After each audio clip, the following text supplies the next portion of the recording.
Levels and grids have both 3D and 2D extents defined when they are placed in a project. By default, the 2D and 3D extents of the datums are in the same position. Making changes to these extents affects how levels and grids are displayed in your project views. The 3D extents of the datum represent the model extents.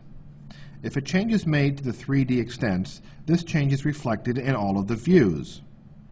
For example, when grid line 1 is modified in the elevation, it changes in the other elevation and disappears from the plan views.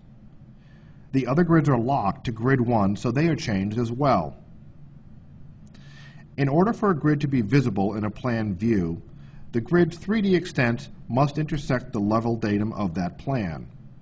For example, if the 3D extents of the grid are moved down but not across the level 1 datum, the grids are displayed in the level 2 plan but not in the level 1 plan. Once the grids are crossing the level 1 datum in the elevation, they are visible again in the level 1 plan.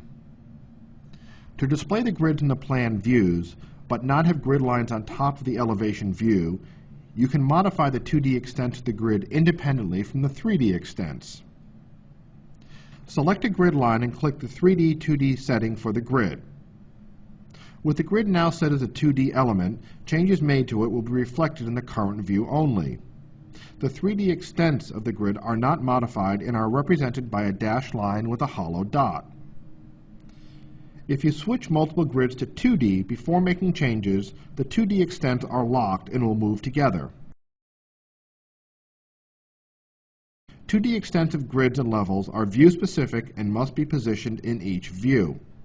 Display of levels is controlled in a similar way to grids. Use 2D and 3D extents to adjust how datums are displayed in the views of your Revit project.